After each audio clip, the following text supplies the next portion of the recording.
Welcome to Practice Playbook, the podcast where we get real about what it actually takes to build, grow, and run a modern financial advisory practice. I'm Brandon Chapman, an independent financial advisor here in Vancouver and the founder of AdvisorFlow.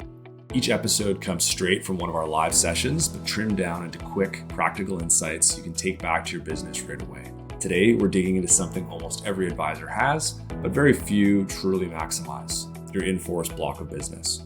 We're going to talk about term renewals, YRT schedules, and those older files that quietly hold some of the biggest opportunities for client impact and predictable revenue. In this episode, you'll hear from Jake Sheehan from Life Design Systems, Charlie Conron from Life Design Analysis, Grant Hicks from Advisor Practice Management, and Tony Bosch from Hub Financial. By the end, you'll know exactly who in your book to call next and why it matters. Let's dive in. If you were a financial advisor, let me ask you a highly personal question. Where do you keep your enforcing insurance book of business? Right.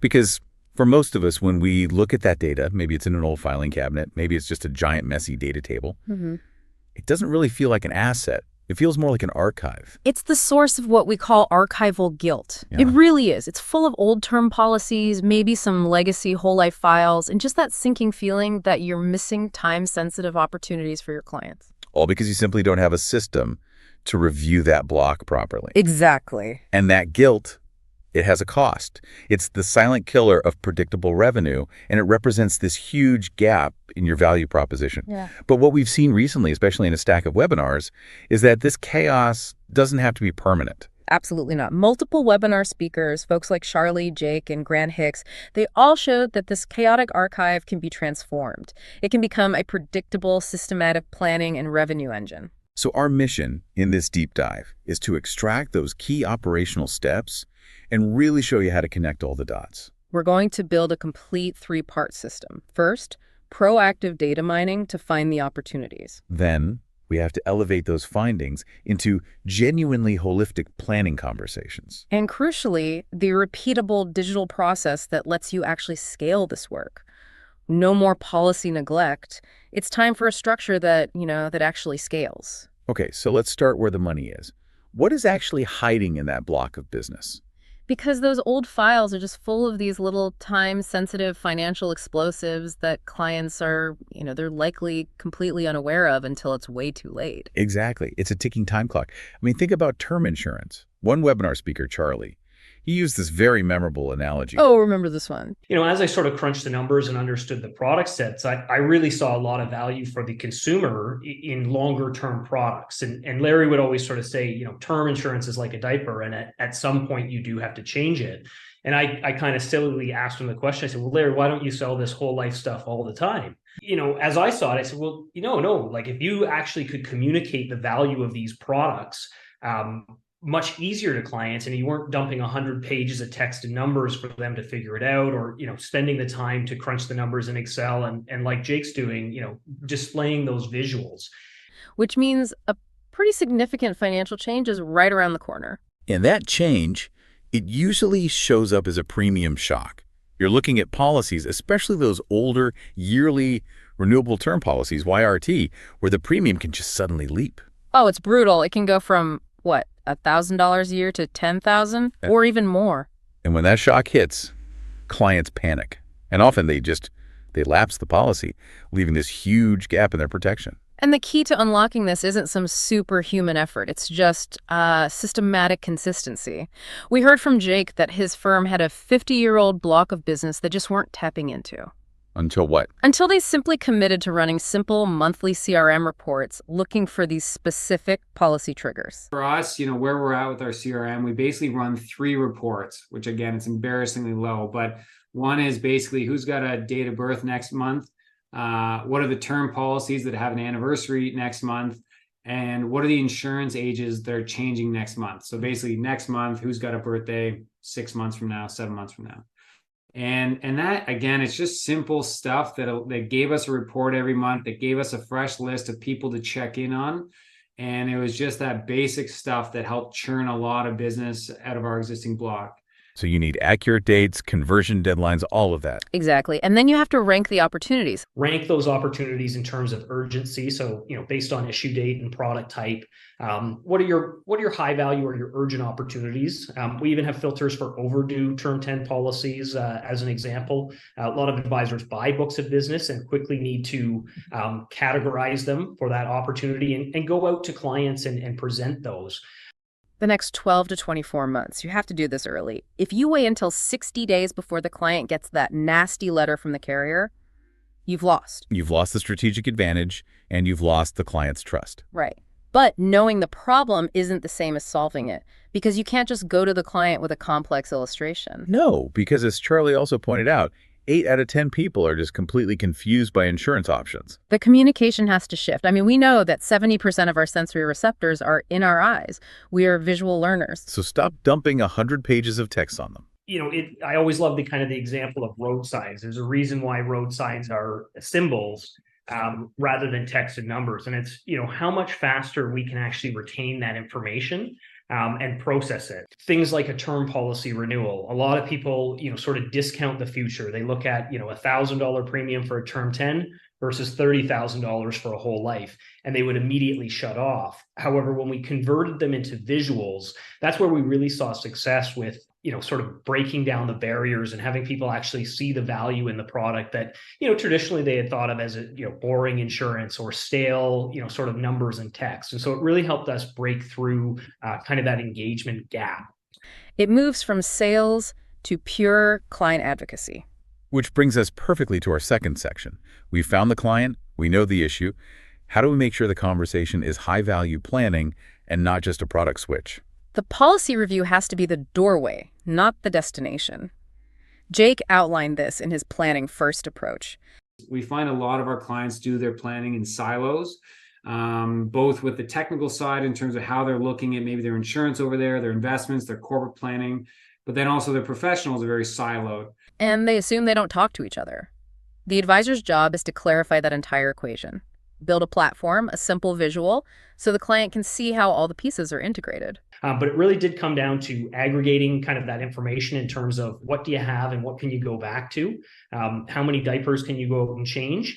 And then what can we show them to really quickly educate them on the opportunity in front of them? Again, things like conversions or exchanges are a fantastic opportunity, not only for your client, but also in building your book of business. You're moving from being an insurance broker to being the conductor of the client's entire professional team. This is where we got one of the most shocking statistics from webinar speaker Grant Hicks. Hey, are you enjoying the episode so far? If so, I'd love to hear your thoughts. Connect with me on LinkedIn at Brandon Chapman and let me know what topics you'd like to hear next. And if you're finding this episode valuable, don't forget to leave a review or share it with a colleague who might also enjoy it. Now back to the episode. He stressed that coordinating the network, the CPA, the lawyers, is the highest value you can add. And yet, only 4% of financial advisors get a copy of the corporate and personal tax return. that's incredible. Why is that number so low? Is it friction? Is it a trust issue? I think it's a bit of both, but mostly it's a fear of scope creep. Advisors worry about stepping on the CPA's toes, or they just don't want the headache. But you can't do high-level planning without it. You're flying blind, and you're limiting the size of the cases you can handle. Grant gave the perfect example of the payoff, though. We're working with an advisor. He had a very successful business owner client, and it was a $500,000 a year premium. Yes, I said that, $500,000 a year premium. So advisor meets with the client and then collects, all the data and information to put this together. Then the advisor meets with the accountant one-on-one, goes over what the proposal is, what they're trying to accomplish, then meets with the lawyer one-on-one, goes over the proposal, then meets with the accountant and the lawyer, make sure everyone's all on the same page, and then circles back with the business owner and their spouse. And in 30 minutes, they said, well, sounds like everyone's on the same page. You've gone over this in detail. You saved me a whole pile of time. Let's go for it. The recommendation wasn't just the advisor's idea. It was the entire team's coordinated solution. That level of efficiency and trust is, well, it's priceless. So the insurance review, triggered by a simple policy alert, becomes the doorway to this incredibly complex, high-value work. Exactly. Jake's process requires you to run models to show future projections, especially for tax and estate planning. He said it very clearly. Without a model, you're just driving blind or you're just selling a product. You have to visualize that future liability. And then you show the client the tax liability projected out 10 or 20 years, and you layer their existing insurance policies right on top of that projection. The shortfall becomes glaringly obvious. Yes. And the value proposition is no longer about product features. It's about showing the client the undeniable need for funding, the actual cash they will need. That transformation is what allows for file growth over time. And that patience pays off. Jake shared a case that started small in 2014 and grew all the way to 2023. In this case, we were dealing with a family in 2014. We started off sort of answering questions they had that they were being sold an IFA on a 20-year-old. And just really didn't understand it. And when I sort of brought up like, well, this debt component, they were like, what debt? So again, it's sort of being sold as free insurance. So in there, we helped them just set up small policies on the kids. Later on, 2019, a couple of years later, we're sitting there doing annual review, and G1 walks by the office and says, do you think we should buy a trust? We sort of said, if you think you can buy a trust, then we have sort of bigger issues. So went back in, ran our sort of what we call our crash test. The first item was reviewing the planning team. So as much as we want to talk about insurance there was bigger issues about reviewing who's on the team and how is the structure working. 2021, we have our first discussions about life insurance. And then it kind of throughout that process, even more cans of worms got open.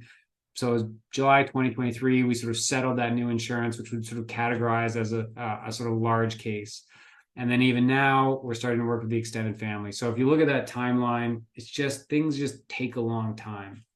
Okay, but here's the elephant in the room. You can have the best data, the most brilliant models, but you can't talk to your entire block of clients if you don't solve the capacity problem. Which brings us to section 3, scaling the engine. The capacity barrier is purely administrative friction.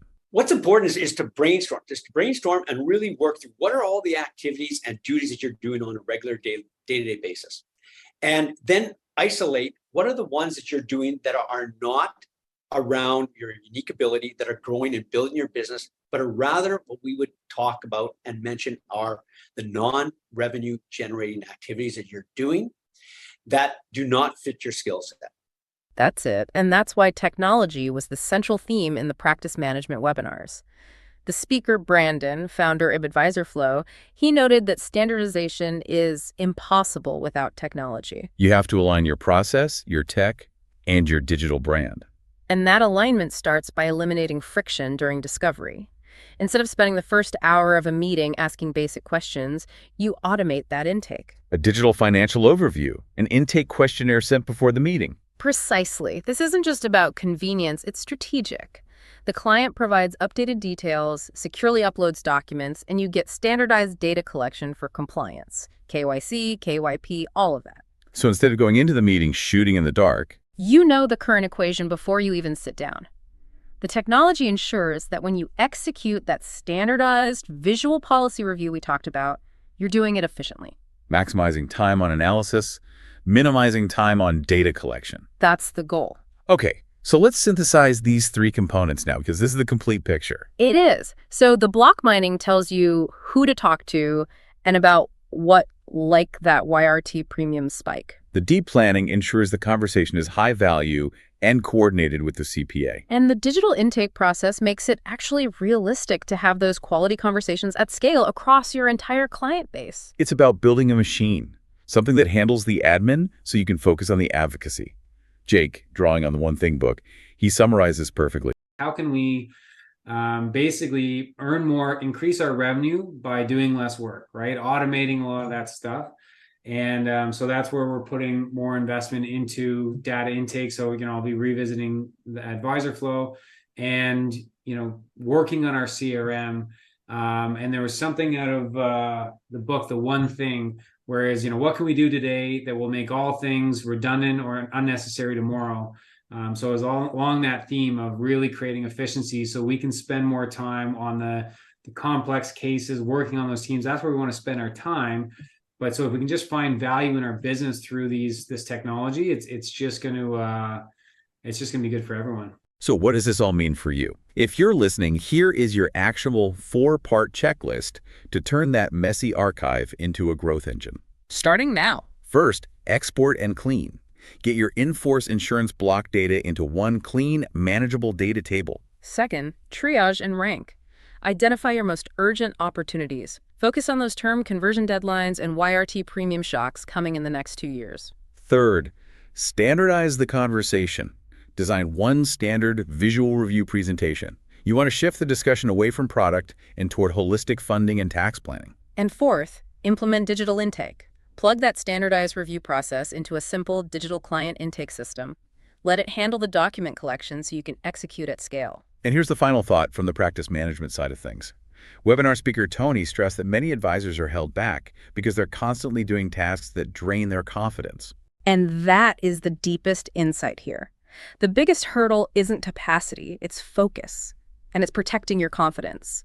Those complex cases, the ones that require coordination and deep modeling, those are the ones you enjoy. And they provide the highest value. Exactly. By using technology to offload that low-value administrative friction, you protect your confidence and free up time to pursue the expertise you value. That restored focus. That is the real engine of predictable growth. Thanks for tuning in to Practice Playbook. If today's episode was helpful, be sure to subscribe so you'll never miss an update. For more tips and insights, be sure to follow AdvisorFlow on social media and stay tuned for upcoming episodes featuring expert speakers and practical advice to elevate your practice. Until next time, keep striving for excellence and building a practice that reflects your goals.